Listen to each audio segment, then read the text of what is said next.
하나님의 말씀은 역대하 26장에서 27장까지 말씀입니다.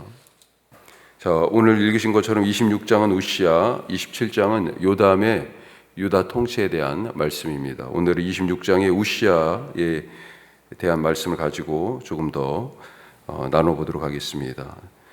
우리가 무엇을 하든지 오늘 첫 번째 말씀, 한결같이 꾸준하자. 한결같이 꾸준하자. 그러기가 쉽지 않죠. 한결같다는 말이 어떻게 들립니까? 언제 사용하죠? 우리가 사실 문맥에 따라서 부정적으로도 긍정적으로도 사용할 수 있습니다. 부정적인 뜻에서는 참 변하지 않는다, 성장이 없다, 과거에 정체되어 있다, 이렇게 우리가 볼 수 있죠. 똑같은 단어이지만 어떤 억양으로, 어투로 말하냐에 따라서 참 한결같다 그러면 어떻게 보면 조금 부정적인 그런 뉘앙스를 풍기죠.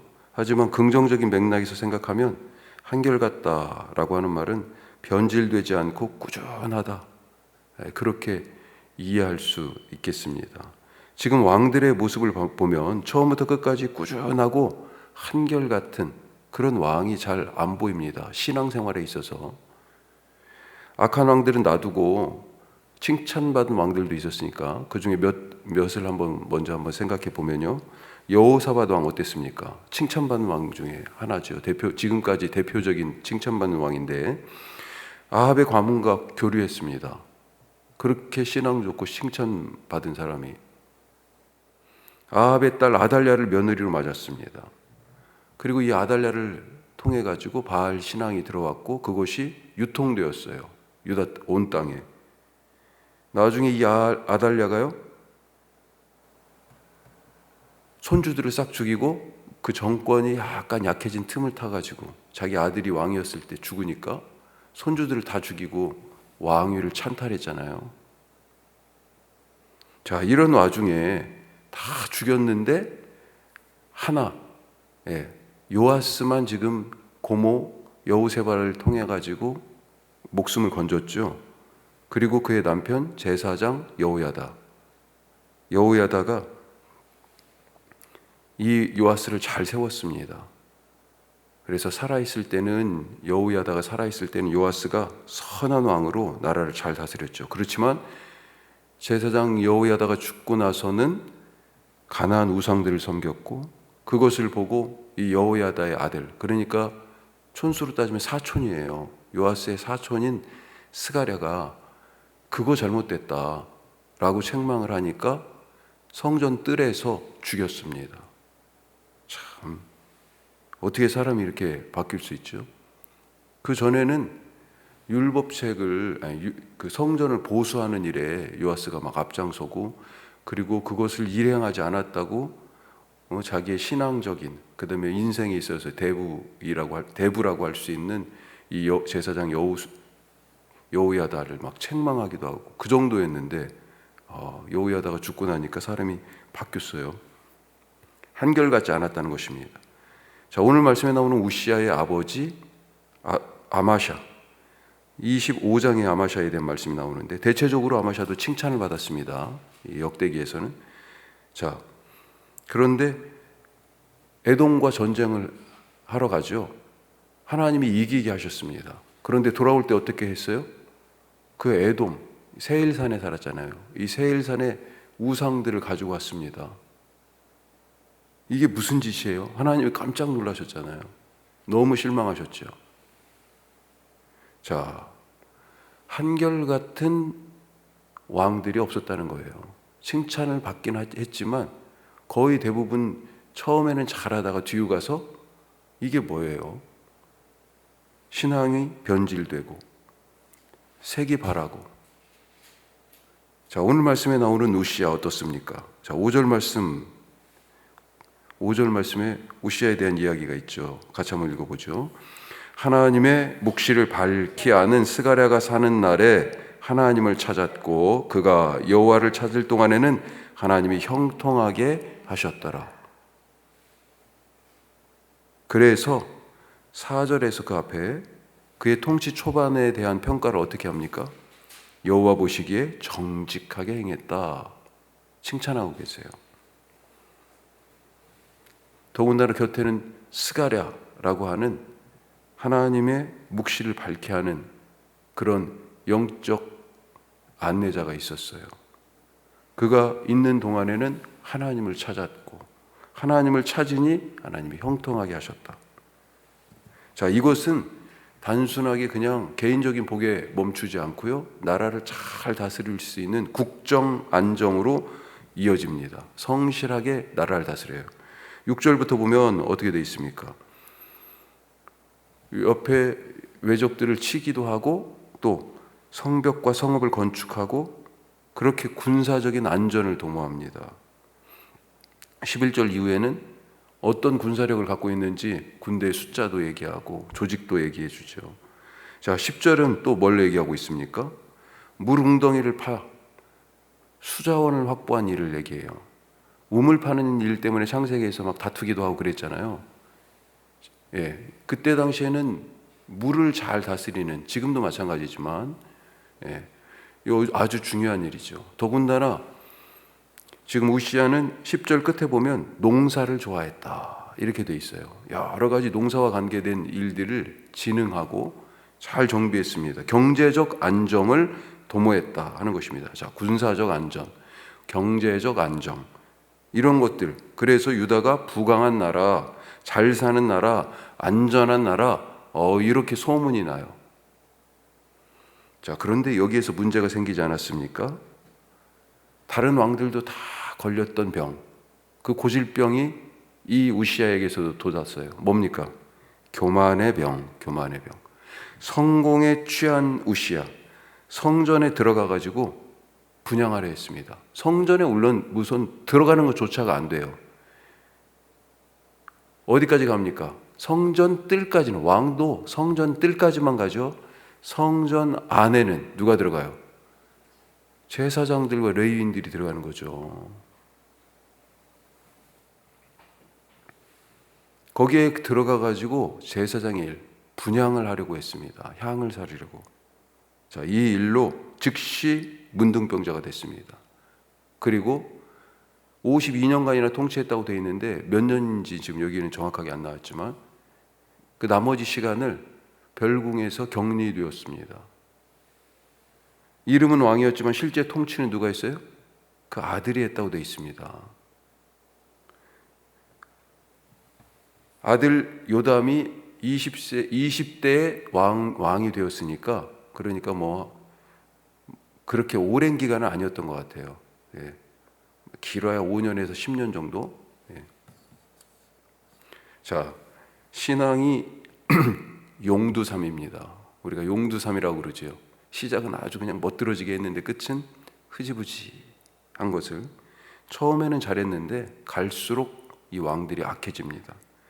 어제 잘했다고 오늘 잘하는 것이 아니고 어제 못했다고 오늘도 못하는 것이 아닙니다.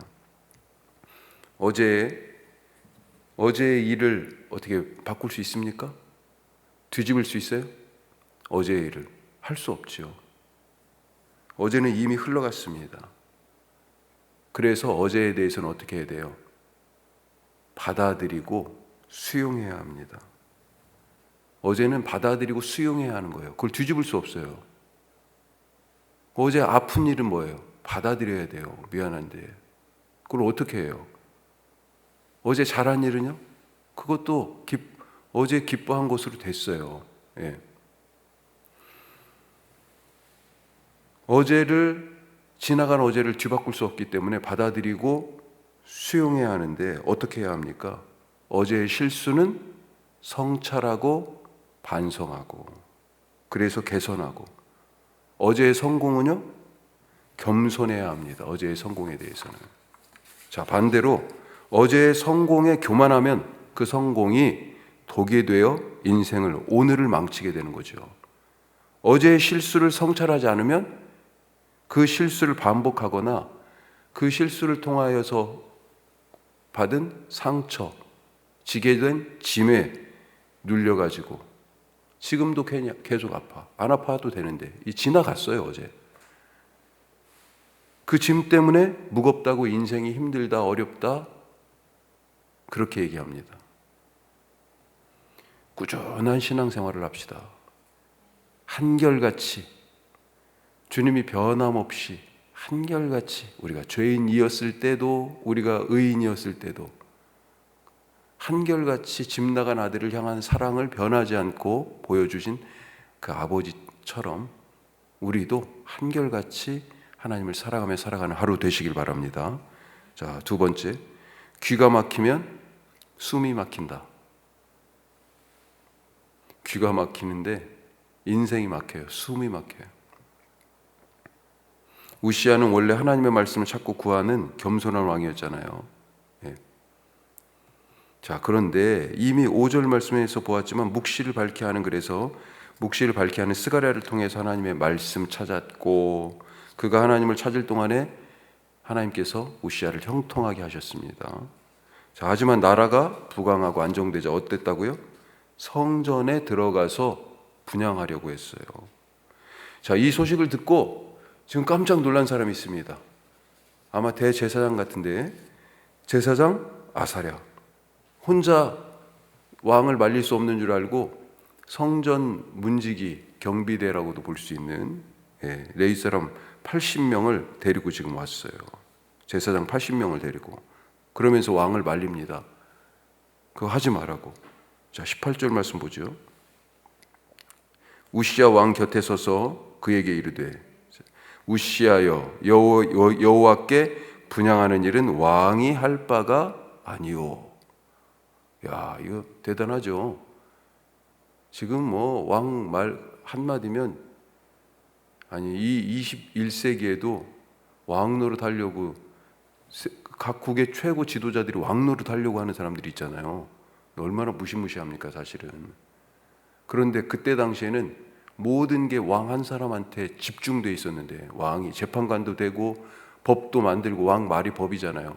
왕 말 한마디면 법이 시행되고, 그런 사람이었는데, 이거 왕 앞에 이렇게 나섰다가 목숨줄이 왔다 갔다 할 수도 있는데, 이 대단한 제사장이에요.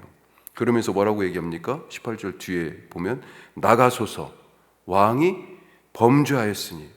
이렇게 얘기합니다. 왕한테 죄 지었다고 막 얘기하잖아요. 우시아가요, 이 말을 듣고 기분 나빴겠지만, 자기 입장에서는 막 하려고 하는데 못하게 하니까. 하지만 어떻게 해요? 멈췄어야 했죠. 그런데 멈추지 않습니다. 들리지 않아요. 안 들립니다. 귀가 막혔어요. 귀가 막히니까요, 숨통이 막히는 거죠.